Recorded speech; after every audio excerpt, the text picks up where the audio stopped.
We in the house. So since screen, let me share this on my Facebook. Well, that's my ex. That's what she got. But Okay, I got it. I don't. Oh yeah, I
hating. complex, making y'all believe they selling albums like that.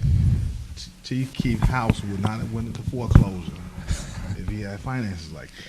I don't know, man. First, I don't know. they throw them niggas a nice car, a couple don't gold know, man. chains. The game, you know, the game. He just put like $3 million in the weed company. You know, Okay, just like Soldier Boy bought a plane. Soldier Boy. Yep, he bought. They said he bought a plane. Yo. Oh, there we go in the building with your mama and your children. What we Yes, talking the about? Connect 360. We are tuning in, and yes, you are. No, ain't nothing wrong with your screen. Yes, there's two black men that you looking at doing positive things. Cool. Yeah. Tune in, y'all. Fresh Aire Network. If you're watching this right now, you want to put in comments. Make sure Fresh Aire Network on Facebook. Can they see that at the top in social media? Helpful or hurtful? The questions. Yeah. They can read them. So those are some of the topics we're going to be talking about today. So, feel free, again, leave a comment or, state what your perspective is. Yep. And you can also call in. You can call in. The lines are open at 773-263-2584. Again, at 773-263-2584. And tune in. And in fact, you can see it right there on the Facebook feed. So tune into that as we're going live right now. It's cold in Chicago right now. It's December 21st, Christmas season. You know what's crazy, man? Yeah, I was thinking about before I came in. You know how Chicago will change your whole attitude towards weather. Like today, it's like 26 degrees. I was walked outside. I said, man, it's pretty warm outside today. Right. I told one of my family members that live down in Florida. I say it's warm. They say what's the weather? I say 26 degrees. They say all last week it was like negative what 2 or 3. And it's also when that wind hits your behind. Oh man, that wind chill effect. That wind's coming, boy. It's a whole different ball game. For real.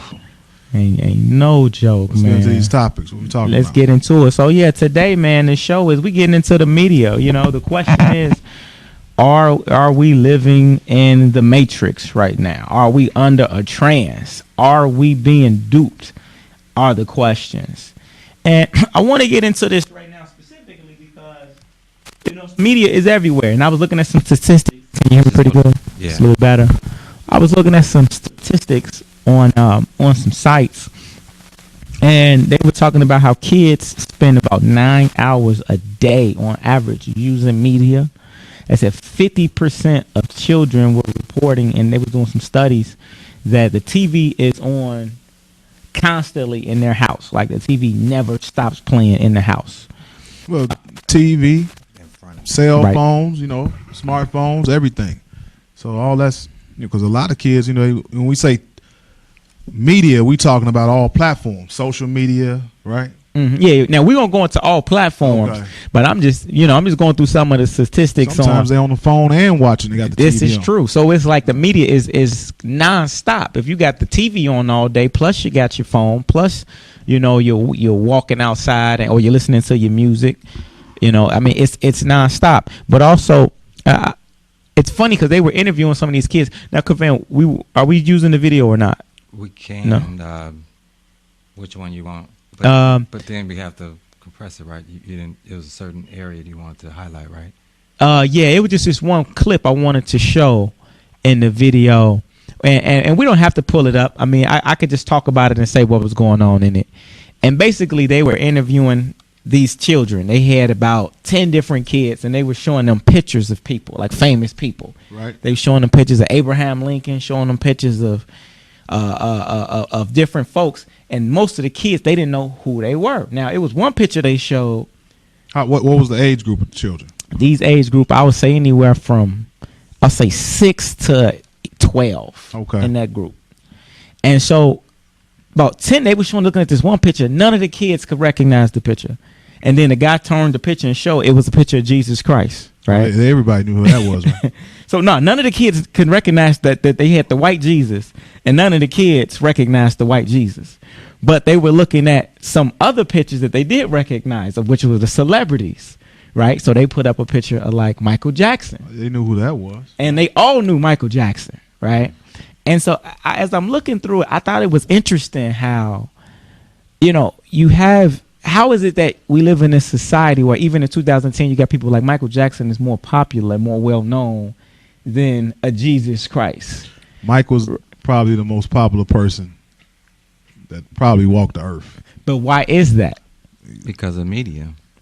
Because of the narrative of the media. The media. The ability to change history, to make whatever's paramount as history what you want it to be. So you don't think of Abraham Lincoln. Right. They don't think of Abraham Lincoln as somebody important, but they think of entertainment and Michael Jackson because he's a star. He's been on TV. And he was extremely talented. Yeah. Genius. But the storyline is just being told to us where even the history of the portrait of Jesus Christ, that's not being shown a lot at all, unless when we was growing up, it used to be in our grandmother's, it was in my grandmother's and my mom's, house, and we was in debt. Had the blonde hair, blue eyed Jesus the whole get down. So I say all that to say that we have been indoctrinated in that history because we had pictures that were actually staples in our neighborhood and or in in the front lobe of our mind because it was in our houses, and we in that case she had Kennedy up too, and you had those the Kennedy and Martin Luther King. She had exactly. Martin in the middle, right? Exactly. Jesus over there. And what's interesting about it is I think back to the 1980s when Michael was at his height.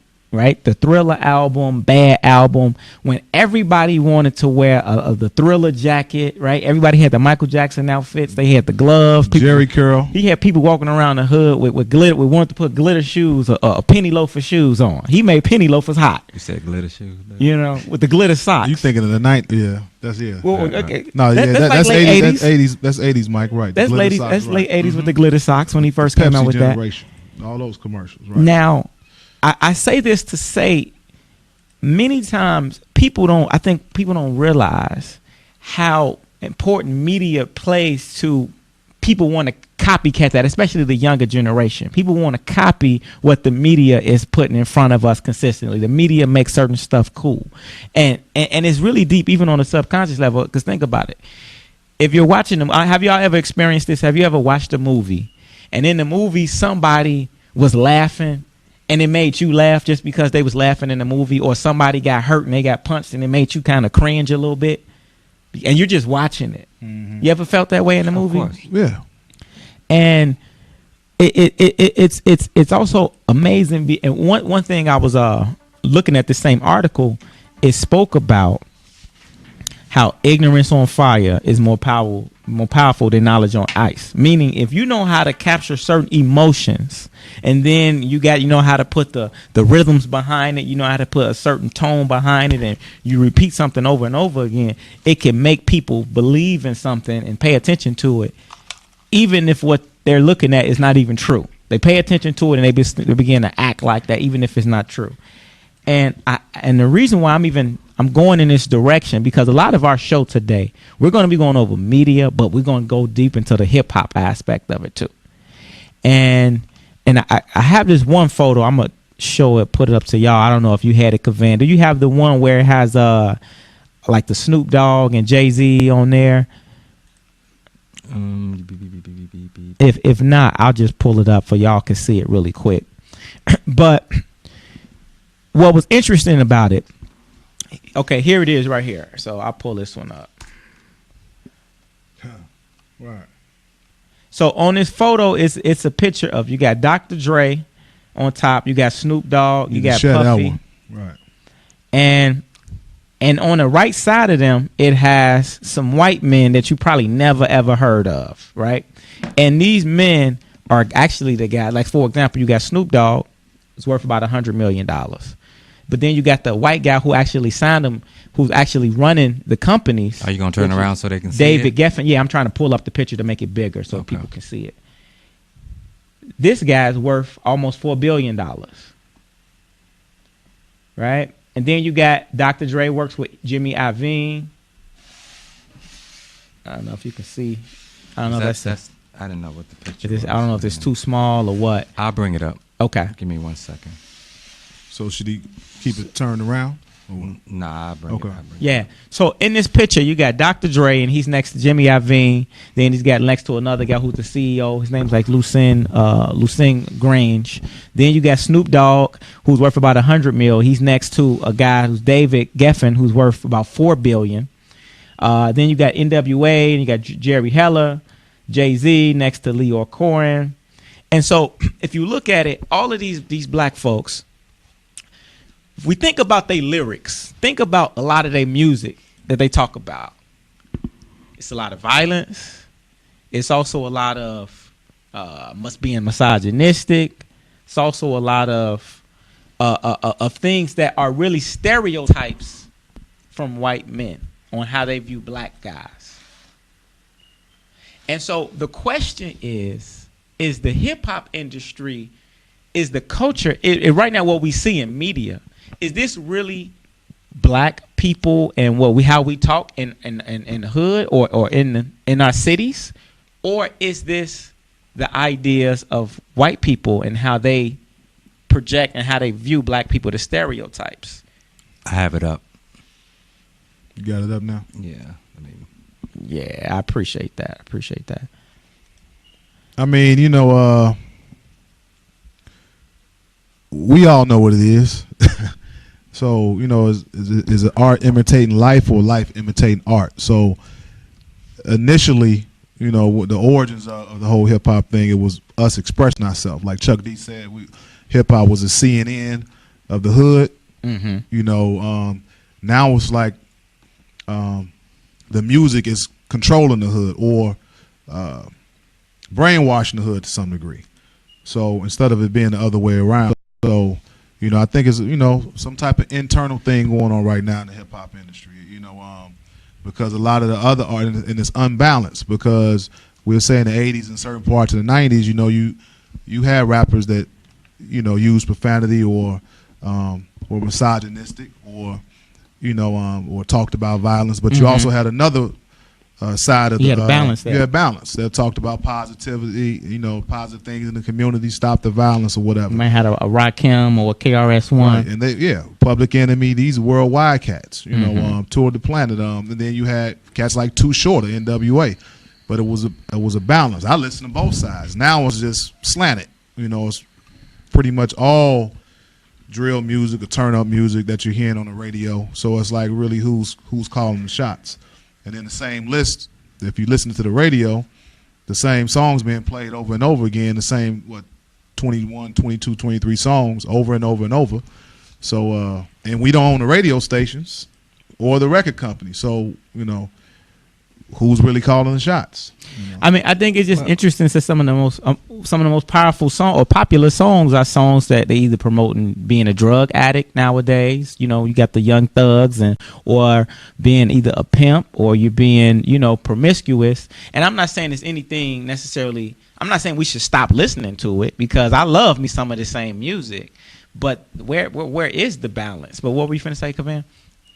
In order to establish some kind of balance, you have to have some kind of control. And one of the things that I hear when we're talking about this is the fact that we're not necessarily creating avenues or infrastructures so we can take back our media, so we can actually tell our own story. So we can go back and forth about the music, who's to blame, who is over whom, and it still goes back to what are we going to do for ourselves? And what that means to me is one of the main reasons why I created the Fresh Aire Network and the podcast and the studio and the fact that we can live stream things. It's a shameless plug. Definitely. The fact is that we get to have a media outlet where individuals who matter, most importantly, and has some of the same backgrounds that you may have, you hear their perspectives, and it's not necessarily somebody that is so like 100 degrees separation, meaning like you love Will Smith, you love your actors, you love your rappers, but how often and how many times are you going to actually interact with that individual? And what the media has done is put these individuals on such a pedestal that there's no correspondence after you like somebody. So if you like Beyonce, for instance, or, you know, I don't like using her, but if you like your favorite artist, how often are you really interacting and hearing the characteristics, the background, the storyline, their innermost thoughts? This is why social media is actually taking that place. When Twitter, if there's something's on your mind, or when you go to Facebook, what does it say? It says, what's on your mind? So until we start to understand the infrastructure that is behind changing people's thoughts, consciously and subconsciously, then we'll always be forever, and it's going to get worse. I'm seeing it. I'm talking about as far as the young kids who didn't know Abraham Lincoln as opposed to Michael Jackson. So we're getting so far away from what is real and what's not real, what is actually being told to us as the truth, and we're accepting it as the truth, and we keeping that in our minds as history. So I think that, like I said, until we start to tell our own narrative and our own storyline, then we're gonna forever be blind. So now you're talking about us creating our own platforms, which, like you said, we have some of them already. Now the challenge is, how do we then expose that, make it cool as well? And what are some examples? Like, are there, I mean, in y'all opinion, like, are there, what rap albums or artists do y'all think is really a good example of having a positive balance today that probably doesn't get enough shine? On a commercial, but he's really not so commercial, just coming into his own. I think Chance the Rapper is one of the... He's independent, right? He's independent. That's one thing. The second thing is that I was just having a conversation with a friend of mine yesterday about the value of him taking marketing objectives on a practical level. What does that mean? That means that when he started to put poster boards on the streets, by the bus stops, he had a couple of big billboards. So guerrilla marketing. He went back to the basics. It's the basic, but it's still effective. Meaning, you subconsciously, when you're driving down Dan Ryan or any interstate, you are looking at those actual billboards. You may not pay attention to them, but if you're going down that road every single day, which most people are going back and forth to work, then you have the ability to 365 days or however many days you're going back and forth, have the ability to ingrain a picture and a name in somebody's mind. And then if you follow it up with data on the video side, because just Chance the Rapper, for instance, when you go look him up on YouTube, he has a lot of things that he has done like 2-3 years ago and nothing too current. So speaking of that, though, so you're talking about marketing. Why? You know what I noticed, though? A lot of black businesses usually don't put a lot of emphasis on their marketing. I mean, you have some who do, but it's very few that really invest that money into marketing, even whatever it is they're doing. You're correct, man. And that's something that I found out, and I apologize for cutting you off. It's something that I found out really when I started doing this network, right? And I would go to even Culture Connection. When I would go in there and I would see Justin, I would come and see him every now and again. Justin, I would tell him what I got going on and all that good stuff. But I will always revisit that store 2 or 3 times a year just because I wanted to know what was going on. That's one thing. Second thing is that I really enjoyed that store. I still enjoy the store. Then I would go into a restaurant, let's say shameless plug Mickey's or which is a black-owned business in Hyde Park that got great food. I started talking to the owner or the owners, whoever it was, basically. And it dawned on me, like, I love this place. And then I asked him and several other business owners, even Truth on 39th, excuse me. Do you guys have a commercial? Do you want a commercial? Are you even marketing the days in which you have certain, in this case, on the restaurant side, your days in which you have certain cuisines that or any of that stuff. My point is that, and then the last part is that I want the listeners and us to think about, it's not just black folks or black businesses. You think about when you watch NBA and I watch Bulls and they be on Channel 9 or CSN, right? And then you look at the actual local commercial that comes on while the Bulls are actually playing. 9 times out of 10, it's going to either be a lawyer, insurance company, but it's an insurance company on the low end. It's like auto insurance, right? Basic stuff, right? And then you also have car salesmen. They dominate. So I'm saying that to say you have millions of businesses in Chicago, and you on Channel 9, which is a local channel that gives certain amount of airspace to local people. And the best that you guys can do is actually have these cheesy commercials, especially the car salesman commercials.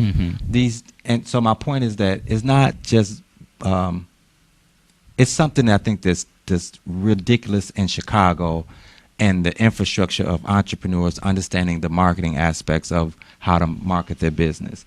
So it dawned on me, like, if you don't have a commercial, then how are you going to stay in business? If a commercial come on at 6 o'clock and you hungry, it'll actually remind you, like, oh shit, maybe I need to go over here and grab something to eat, right? So, speaking of that, and I don't mean to cut you off, but you're making me think. When I think of marketing, I think of one word, and I think of the word communication. Sure. Right? It's your message to the world.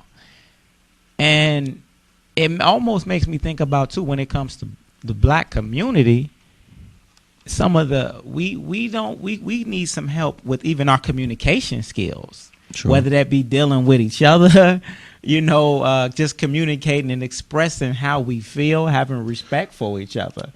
Yeah. And I think that spills over into the marketing. And with communication, that goes both ways. So we need some more skills at our listening, some improvements in our listening skills. Listening skills. Because we think communication is just having the gift of gab, getting up on the stage, blah, blah, blah, this, that, and other. But if you're not listening, it's two sides of the conversation. Which is, giving and receiving. That's the prefix, communication. Has a duality to it. So which is not why a good communicator if you're not a good listener. Which is why, piggybacking on what you're saying, I'll see many black businesses, they're selling they have products that don't reflect what the community really wants. They're trying to sell what they want to sell, but they're not listening to their market, right? And adjusting. There's like, hey, I want to sell like I'm not gonna say the person, but I was in the store today. Someone's store who went out of business, and I'm looking through their back because they had some old inventory. I'm going through their inventory, and man, none of this. The inventory was just all over the place. I mean, it was like some little drinky dink. They had some combs, like dollar store combs, and it was just really, really rinky dink. And it just made me think like what was the game plan or the strategy behind like why would a person come to this store? I see why they went out of business. Because it wasn't clear on how this was relating with the community, and then some stuff I saw, I'm like, oh, this could probably sell if it was put on Craigslist or maybe it was put online and marketed a certain way. But I think that goes back to the listening skills and then communication.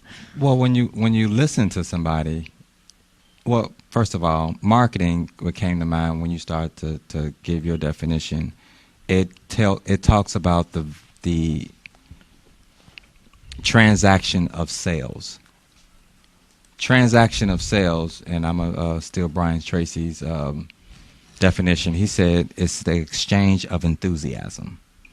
The exchange of enthusiasm means that enthusiastically you have to understand what the person may be looking for, may be wanting. You just can't be enthusiastic about anything and talk to somebody and think that you're going to hit the mark if you have no understanding of hearing them, understanding their business, understanding what the possible needs are, then filling that need with enthusiasm with that person to make sure that both of you guys are winning in this particular transaction. So if you qualify that example and you transfer it to pictures, words, and video, then we are so far off the game because the exchange of enthusiasm of communication is not necessarily our number one study that we're doing. It's like you either copycatting somebody else's way or you don't necessarily know your original thought. Now I'm going to combat that a little bit because I agree, but I'm going to be the devil's advocate a little bit. And even against myself, I think black community, we actually can listen really well, but depending on who it comes from. Exactly. Okay. All right. Okay, because certain media, we can be gossiping all day about Kim Kardashian or what Kanye was next to Trump. We can gossip because we listening to that really well. It's almost, you know what I mean? But but we take our cue. The question is, who are we taking our cues from? And who are the people that we establish? They deem that their words are valuable enough to listen to, and somebody else, I'm just gonna. I don't hear you. But that's a part of listening, though. So we back to square one. I hear what you're saying, but you have the ability to be around somebody. They're talking, and you're not listening. You have that ability. Some men do it more so than others with their women, and vice versa.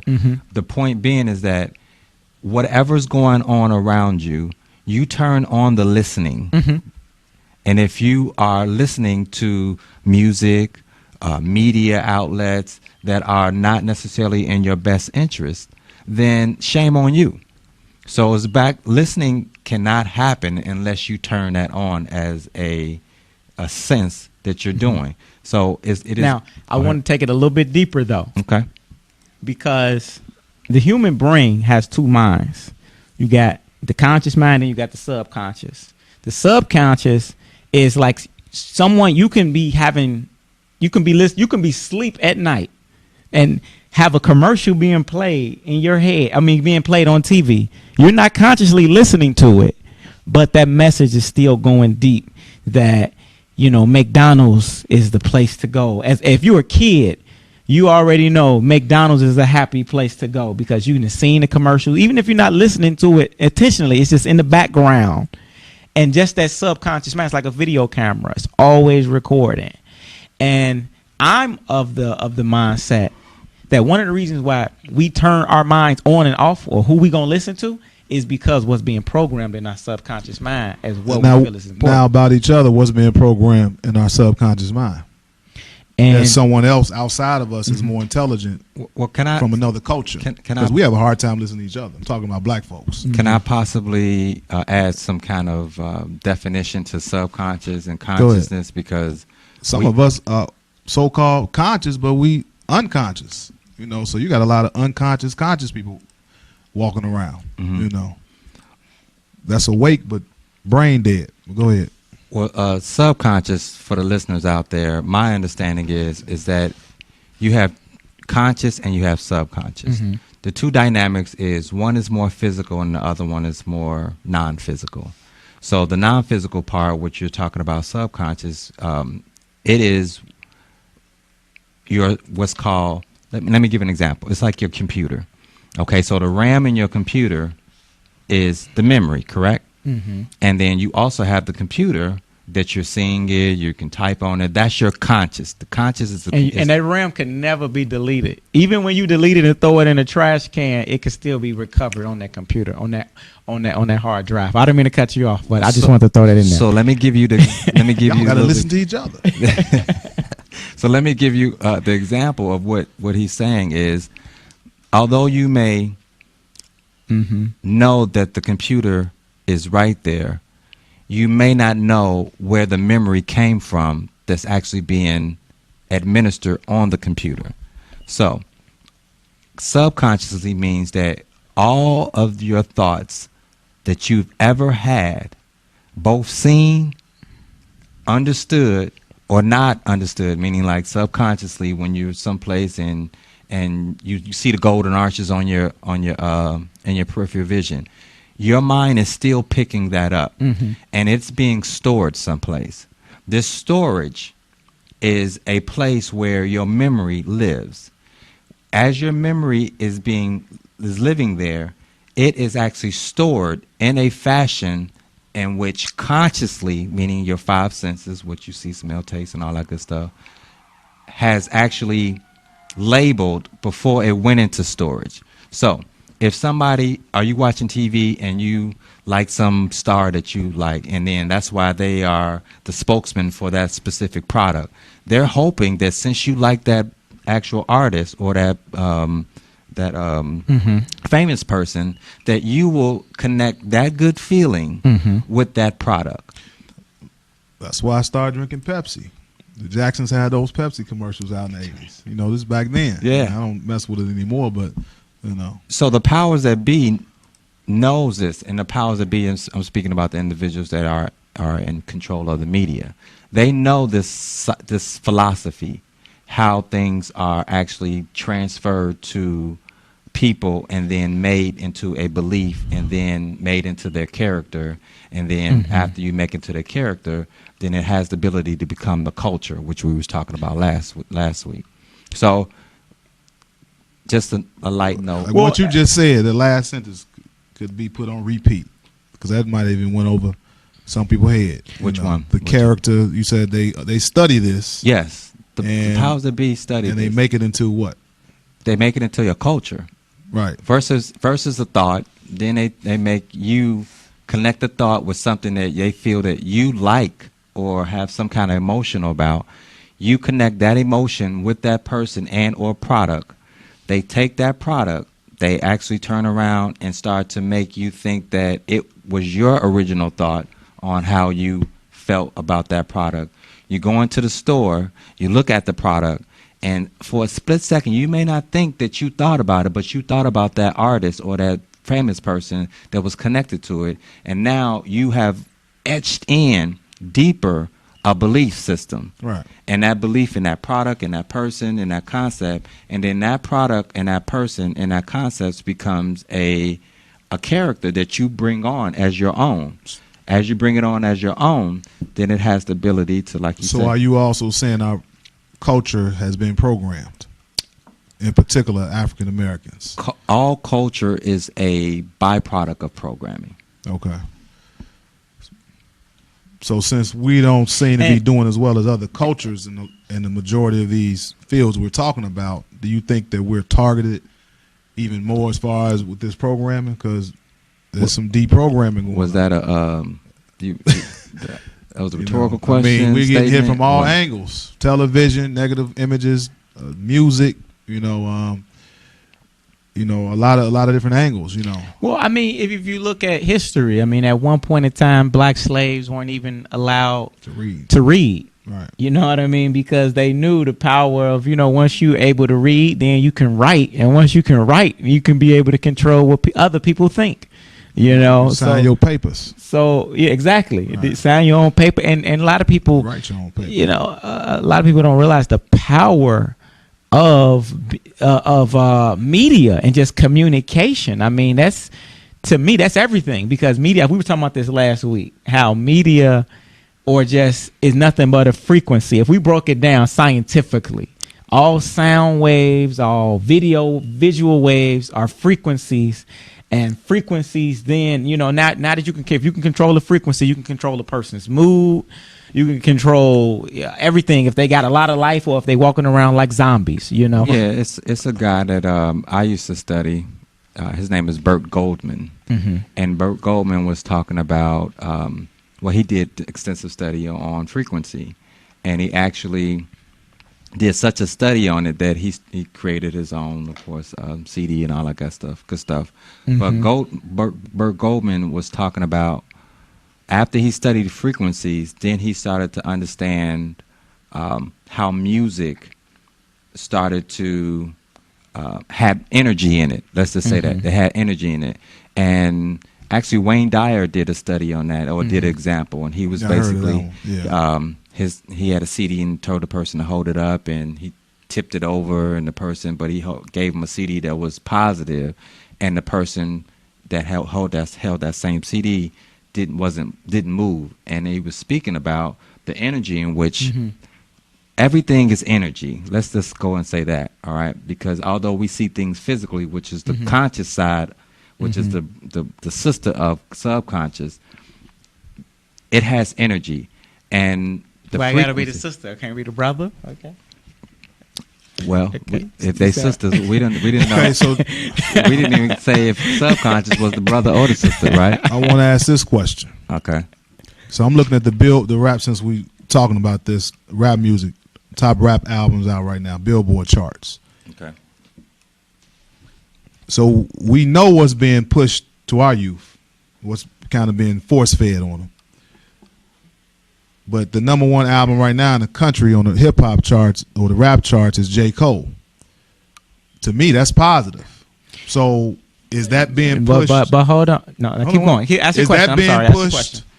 To our youth, or is that being pushed just to the masses? Because it seems like, I'm not really hearing a lot of, unless you're kind of on a so-called aware side, the youth.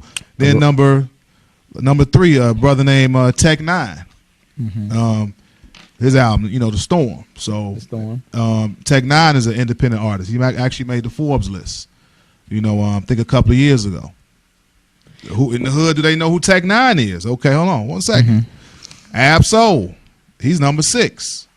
None of these turn up rappers that we saying they're not in the. Then So who are they being targeted to? Who's if a brother's worth $20 million and J. Cole, he's paid too, it's like, some of the cats in the hood need to be following these artists because evidently it's a demand. Well, let's go a little deeper into who the demographics is that's actually buying. Let's go a little deeper. These products. Right. And so who's buying these products? Those are hardcore analytics that they can actually quote unquote prove, right? Right. And we all know that Blockbuster and a bunch of other mainstream media distributors have been canceled, or they. So I say all that to say that it's some other ethnic backgrounds that's actually supporting buying these products because we'll download something in a heartbeat. So if we're downloading and getting, and we're the ones who came up with the, burners and going out and mixtapes and stuff like that. So I'm asking you, who you think is actually buying and making J. Cole the #1 rap album in the United States if we are not necessarily buying the CDs from No, there's a lot of us that's buying, J. Cole. I'm familiar with Tech Nine, Absol. I haven't heard his album yet, but I heard it was pretty dope. But I'm a music head, so I'm gonna listen to it all. Right. Just kind of being around the youth, and in and out of, in the hood, you just, the cars going past, you're hearing a lot of negativity, and the youth are just talking about certain artists, and I'm seeing people that's aspiring artists in the hood. They're trying to pattern themselves off that artist that's, may have a violent slant or, shoot 'em up slant or whatever. So, but is that artist selling outside of the hood like that? Are they really successful? Can they go on tour like that, around the globe? Or are they just kind of, hood rich or whatever? So I guess that's a question I'm posing, because we have some of the artists he mentioned. What's some of these artists' name? Chief Keef. The Yachis and 21 Savage and what's the other one? Yeah, Lil Yachty, all the littles, man. They got little in front of their name. So it seems to me that's who all the mumble they're rappers. trying to push on our youth. The mumble rappers. They're trying to push the mumble rappers on our youth. They definitely doing that. And they're pushing the artists who have lyrics and have quality music towards the other ethnicities more. So if I go see Ali Shaheed Muhammad, come from a classic group like A Tribe Called Quest, I go up there, it's like all Caucasians. It's like me and like 3 or 4 other brothers and sisters, or I saw KRS-One and Rakim way up north one time. I didn't even know they were in Chicago, and none of my friends know. I'm like, so who do they advertise this to? I go up there, Well, I think what I'm getting, and I feel you. I know exactly what you're speaking about. So this music is creating a potential generation of upcoming zombies. Well, it's not just it's across the board is what I was getting at. It's across the board where yes, when those folks come into town and they up north, who is bringing them here? It's usually Caucasian or Asian persuasions that's actually bringing it here. So they're marketing to that crowd. Well, it's more. I think what happens is that if the hood certifies somebody, it's different from the white folks certifying them. It's like initially, if you hood certified, then the white folks and all other cultures gonna come by default, and then they maintain that individual afterwards. So, what I'll say a little bit too, and not because you just made me think about the power of energy, though. Like I respect and love artists like Nas and J. Cole and the Kendricks, but I gotta say though, they really appeal to the intellectuals, to us, because they're very lyrical, right? It make you go into deep thoughts to a certain extent. I don't know.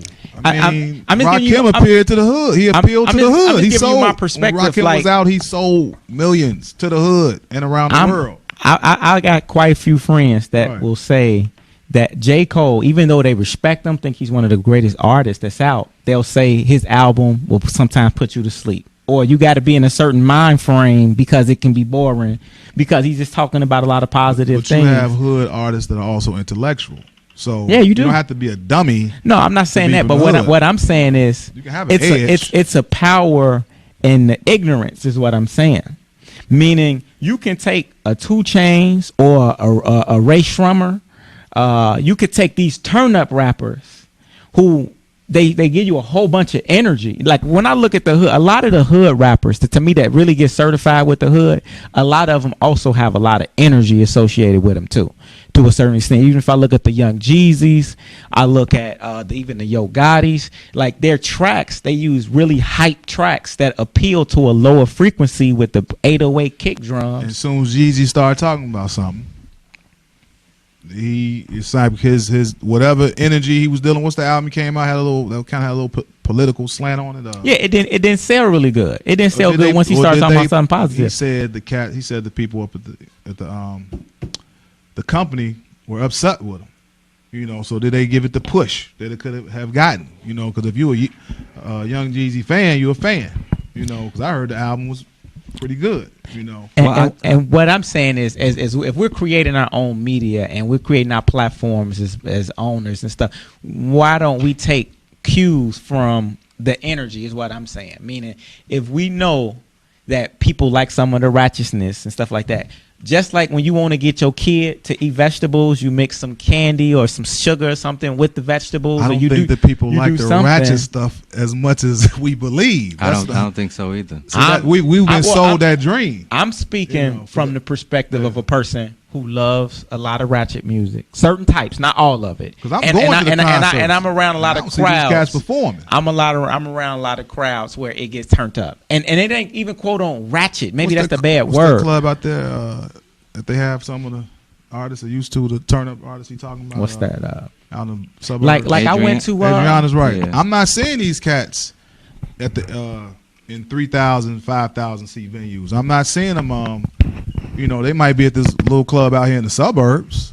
You know, I'm not seeing them going on major tours or whatever like that. You know, so. But what you are seeing though is you are seeing the people driving past, and you hearing what a lot of music you hear people playing, and you are seeing a lot of the shorties too in the hood telling you who some of them the how big the little yachties and because they selling out right now. This is what's being presented to them though. That's the only reason. So they're only getting this shoved down their throats. This is what's getting presented to them. They don't have alternatives. Because there's a couple of youngsters who I put on certain type of music. They after a while they stopped listening to what they were listening to. Some of them. You know, I've even had asshole classrooms. Who do you really like? Do you like Lil such and such? No, we don't like him. No, I don't know why even. And you know, I mean, these are like we're teenagers. So that's kind of what made me think, dude. Are they really trying to make us believe this is what our people want to hear, you know, all the time? You know, not to mention that's the only thing that they're generally playing on the radios anyway. Right, so they're being programmed from the radio. And then the outlets like Breakfast Club, they're supporting that because they want the numbers based off of being tagging along on that platform of the media. Meaning, like if you notice that when somebody's coming out with a CD. They go through a series of places that they go to market it, and it's usually the Breakfast Club, it's those GCI when they come here, and those are what some young listeners are privy to because they may not have computers. They just listen to the radio, and then now they take their radio and then they may cross-reference that name with YouTube and start looking at the video. So basically, you're saying we're going to listen to whoever they advertise for us to listen to. Absolutely. So if the young cats, they listen to the radio or checking out some of these things that's being pushed from a social media standpoint, that's what they're going to listen to. Mm-hmm. You know, so it goes if you grew up thinking McDonald's and Burger King were the only two places to get hamburgers, when you're thinking about a hamburger, you're going to get you McDonald's or Burger King. Mm-hmm. You know, so. But at some point, because I agree with you, I'm not disagreeing, but at some point, you got to take. Again, I'm going back to the energy. Like I saw a guy, it was a father on social media. I think he was Instagram or something. It was a video that went kind of viral where he was talking to his son about whooping his ass if he didn't do right in school. But he had made it into a rap. And it kind of was like a trap type of rap. Mm-hmm. But it was actually a cold rap. And he was just telling his son, like, I'm going to whoop your ass if you don't do good in school. New Genesis, Maine. What up? But yeah, definitely. What up to all the listeners? Definitely, if you got questions, make sure y'all post the questions. New Genesis Maine is a dope artist out of Chicago, so check him out. So my thing is, if we know, like, the people that are easily programmed, and the way that you program a nation is by first targeting the children. If you can get the children and you get them by the time they're 4 to 8 years old, you got them. They going if you make them think they like feed them cheeseburgers, they gonna like cheeseburgers when they 80. It's gonna still be somewhat in that DNA because it's programmed in your subconscious mind. So what I'm saying is, you either the world is creating a spell on you, or you create a spell on the world. And I think that's what it was in the beginning with hip hop. We were creating a spell on the world. Now they took it and they're trying to create a spell back on us. So what I'm saying, we can flip the energy by getting in tune with what the spells are, and then being able to like alchemists, then be able to flip them spells and use them spells, and to support whatever agenda that we want to support. Now it's gonna be hard if you don't have the marketing dollars, because it definitely is about exposure and repetition. But all I'm saying is, we back to economic base. But I bring this up, media outlets, because we have a documentary that we're working on right now where we're doing this, which is Nation of Hustlers. And in that documentary, again, I mean, when we talk about hustling, to a certain extent, we are appealing to some of the street things and some of the things that some people might consider to be non-mainstream, but it's still a very positive message, because everything we're talking about in the documentary, we're going to really be breaking down media, we're going to be breaking down entrepreneurship, and how the hustlers were actually the backbones of many of these communities, and looked at in a positive way and not negative. Shout out to Charles McKeever and Susan Reed too. Thank you for supporting us. Yeah, shout out to Charles. Shout out to you. But yeah, it's really powerful. You know what's something I'm looking at too is have y'all noticed, like, you go to the gas stations in the hood, have y'all ever noticed they have those like those newspapers, and right on it you have like mug shots. You. It show you like 12 one of you, people that was arrested, and one of them. 12 of you and one of them. Right. Yeah. You know what I'm talking about. Those mug shot pictures of the guy. I'm like, okay. Brother. Other. Have you ever seen some? Who's financing that? There's not anyone black putting money behind that. So who's putting money behind that? Not us. Well, why are they putting money behind it? And that's to justify some of the shit they doing, and then to make you afraid to even when you see your brother, to make you walk. So who's putting money behind that ratchetness? Who's putting money behind some of the ratchet music? That's grassroots though, man. That's still grassroots marketing. Right. It's something that who's financing the mumble rappers? That's what I want to know. Go ahead. We know who financing. We know who financing. We just did that in the first slide when we showed you the Leo Cohen's, because Leo Cohen is working with Young Thug right now, which is one of the biggest ratchet, controversial rappers who I like, actually. I challenge anybody, and this is whether you're famous or not, to be the author of your thoughts. Just continue to think about what you're doing while you're doing it, and let's not put so much energy into these stars as being your go-to place to get your thoughts from. And what happens is that... What about the children? They don't have a child wouldn't know what you just said. So they're being programmed. And by the time somebody like you get to them, they got all these other thoughts in their head. Well, I think that goes to... They're watching 9 hours of television or media a day. Their mother or father might say hi to them in the morning at breakfast or whatever. They on their way to school.